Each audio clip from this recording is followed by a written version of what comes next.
Bismillah, alhamdulillah, wa salatu wa salam ala rasulullah wa ala alihi wa sahbihi ajma'in, ashhadu an la ilaha illallah wa la sharika lah, wa ashhadu anna Muhammadan abduhu wa rasuluhu ma ba'd. Assalamu alaikum. You still awake, huh? Okay. We didn't bore you to death yet, but we'll work on it, inshallah. My name is Yusuf. Can you say Yusuf? Let me say Yusuf. Yeah, very good. I wish you'd teach my wife. She keeps mispronouncing it. She calls me useless.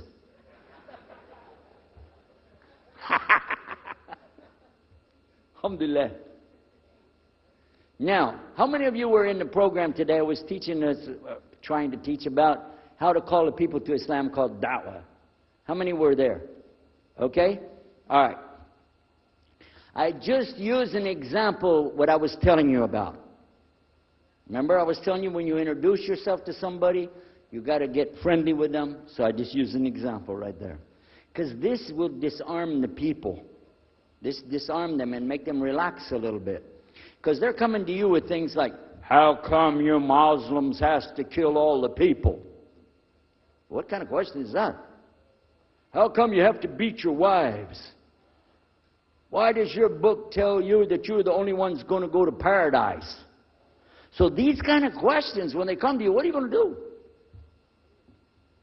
So the first thing, as we said in the program, and I hope, by the way, if you didn't join us today, join us tomorrow. Are we continuing tomorrow on the Dawah thing or no? Oh, okay. But when we're doing it, you look through the schedule. I'm not going to get into that, but just look through the schedule and join us for this whenever we're talking about the Dawah. Because part of giving Dawah is you. And if the people aren't buying it, they're not going to listen to what you got to say. So you got to soften them up a little bit. Got me? Okay, where are we? The subject tonight is the subject of priests and preachers entering Islam. And often people ask me, we heard about you used to be a priest or something and you came into Islam, so, tell us about it. We want to know, how does that happen? And it's not just Muslims who want to know. Non-Muslims would like to know the story too, because they feel like, you mean you didn't understand? I mean, you were a priest, you didn't understand about Jesus? Come on, man. So, it's a topic that I talk about a lot. The first thing I have to do is clarify a couple of points. I was not a priest. In the English, we use the word priest to mean somebody who is in the Catholic Church. If you're not from the Catholics, if you're from the Protestants, then you don't use that term. We usually use the term, for instance, pastor, minister, preacher, reverend, and these are some of the titles. We came up with an awful lot of them because that's the way humans are, right? Give ourselves titles. So I was a preacher and a minister of music. But it doesn't really matter, but just if you're talking to a Christian and you say a priest, he's going to say, oh my God, how is that? And when they find out, oh, you weren't a Catholic, well, that's a lie, then you weren't a priest. So I want to clarify that. As a matter of fact, I will tell you, in my own estimation, I'm probably the least of the factions within this equation. Because there were so many other people that came into Islam the same time I did. That's why it takes a little bit of time to tell the story. But they asked me to tell it tonight, so we're going to do that. But I want you to listen carefully to realize what goes through the mind of a person that's not Muslim. Okay? And I usually start out by telling people that my father and I were both ministers, and both of us were also businessmen. In the reverse order. We were business first and preacher second. Got me? Because, well, as they say, business is business. And that's exactly how it worked. We operated mostly in Texas. We had a place in San Antonio, Houston, and also in the Dallas area. And we were very concerned about Christian conditions. So my father started something called Concerned Christian Centers. And basically, if you look at it from a material point of view, it was a place to sell stuff. But what we would do is take consignment things in. People could bring things into us, and then we would sell it and keep part of the money. And keep a lot of the money. But anyway, they would bring in what they make with their hands, arts and crafts. And a lot of old women, they like to sit around and make things, then they give it to us, And this helps the church, which is called the church, and then it helps them as well. So it became like business and religion tied together, and that's very common in our country. At one point, my father told me, we're going to start doing business with a man from Egypt. Well, I said, well, this is great. International sounds good. We can put this in our business card. We're international. He said, and this man is from Cairo, Egypt. And that's where, if you know, they have the Nile River. They have those big pyramids. They have the Sphinx, Abu Hul. You know, they got everything. And we said, oh, this is good. He said, and he's a Muslim. I'll never forget it. I've told the story many times, but it's just like it happened yesterday. I'm standing in between the kitchen, or in the dining room and the living room area, you know, like this when we're talking, and I just stopped like this. I said, what? A Muslim? No way. No way do I want anything to do with that. Dad, come on, you should know better than anybody. Because we were linked in with other preachers. My father supported people like Pat Robertson. Huh? You know him? Huh, Pat Robertson? And Oral Roberts. He's not very popular anymore, but he used to be real strong.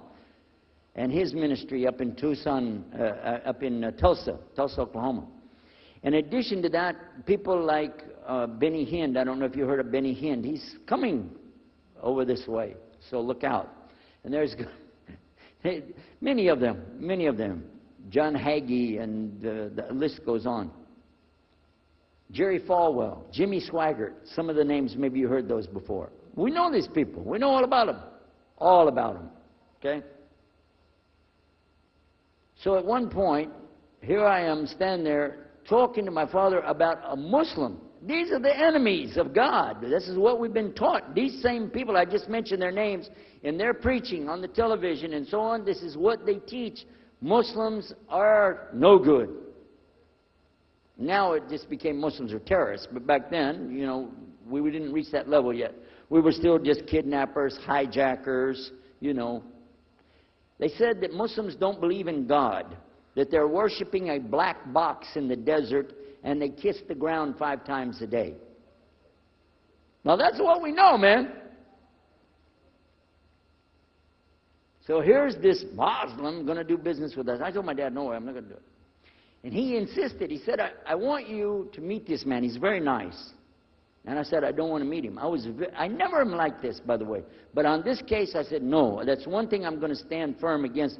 We're not going to do it. He said, I want you just to meet him. I said, all right. I'll do it for you. I'm going to do it my way. I'm going to go to church. And it's going to be on Sunday. When I come out of the church, I'm going to have my Bible under my arm. I'm going to have the salib. I used to carry a big cross. I'm going to have my cross with me. And I'm going to have my hat that says, Jesus is Lord. And I'm going to have my wife, born-again Christian, with me. And we are going to get this demon, devil, infidel, Muslim, and we're going to show him Jesus. Okay? And this is a true story, by the way. So I got up that morning on Sunday, and I was thinking, man, you know. We went to church. Strangely enough, the preacher was preaching out of the Old Testament about salvation coming at the time of David, which really puzzled me, because according to Christianity, it's coming through Jesus. And it really, that opened a door for me, but that comes up later in the story. Why was he saying there's salvation before Jesus? That's interesting. Now, when I get there to my father's store, I'm looking around, you know. I'm looking for somebody wearing, you know, a long white robe and some kind of black, you know, thing over that, with a long beard, and I guess I was looking for me, wasn't I? Anyhow, when I get in there, I don't see this guy. By the way, imama, sword, everything. Ayatollah Khomeini, maybe. This is what I had pictured. I said, where is he? I'm ready. My father said, he's over here. I said, where? I said, here. This is a normal guy. He was normal. He didn't have a beard. He didn't have any hair at all. I said, how do you do? I told him my name. He introduced himself. His name is Muhammad. I said, how do you do? after the niceties of hello, how are you, how's